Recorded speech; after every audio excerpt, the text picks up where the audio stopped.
Kaloka. Janine at Jericho, hinihinalang, July pa naging magjowa. Agree ba kayo doon?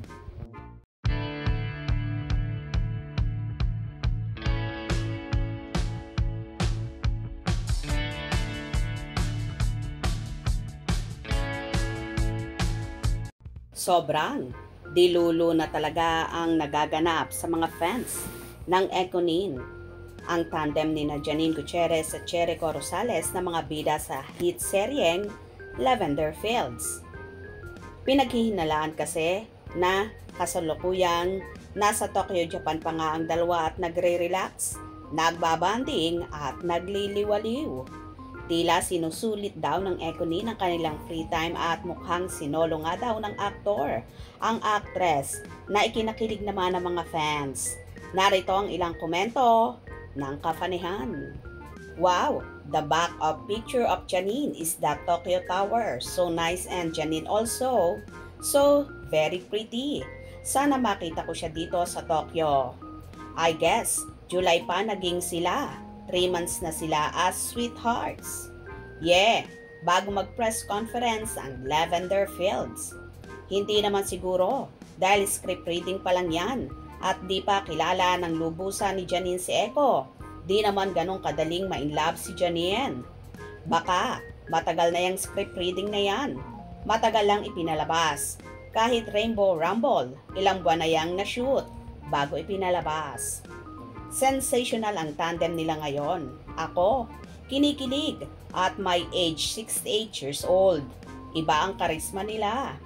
Ako nga, 74 years old na. Kinikilig pa rin sa kanilang dalawa. Pareho tayo. 63 years old naman ako. Sana all sila na please. Brad Pitt and Angelina Jolie ng Pilipinas. Yes, true. Kakakilig ang Ekonian. Correct. Kaya madaming naiinggit at gumagaya. Hindi nila mapantayan ang Ekonin. Natural kinikilos nila. Hindi OA. Hindi pa bebe. Sana sila na talaga hanggang dulo. Mga desente. Hindi garapalan at hindi OA. Agree. Best couple cause Jericho show respect, love, and proud to her. The same with Janine. Best couple of the year, ang Ekonin. Sana magka-movie rin agad sila now na. Pwede siguro yung true to life story nilang dalawa. After how many decades at nasa kainitan ng movie career ni Janine. Magpapakasal siya kay Eko na di hamak na mas may edad sa kanya. Sila na lang magbigay kung anong ending, happy ba or sad. Congrats Janine and Eko. Pinagpala kayo ni Lord. Yes, tama naman. Wala silang kaplastikan. Totoo ang ipinapakita nila. Pareho silang magagaling na actress at actor. Walang makakahambing. Pagmamahal ang totoo at walang keme-keme yan. Ang tunay na artista. Yes, kung sino ang napupusuan ng Barbie doll namin, mahal na rin namin. Sana kayo na. Yes, hayag na hayag, lalong gumaganda si Janine. Ang pogi lalo.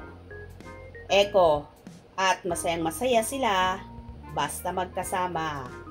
They have all the right to do what they want. Ekonin forever. Funny, let's give them their privacy. Yan lang yung time nilang magbanding ng walang mga mata na nakasubaybay. Ekonin, just enjoy your stay in Tokyo, Japan. O diba, naloka rin kayo sa mga komento ng Ekonin fandom. Naniniwala ba kayo na July pa nga naging mag-on at magjowa sina Janine at Jericho? Ano sa palagay nyo? Kayo na ang bahalang humusga. Kung nagustuhan nyo ang video na ito, comment down below.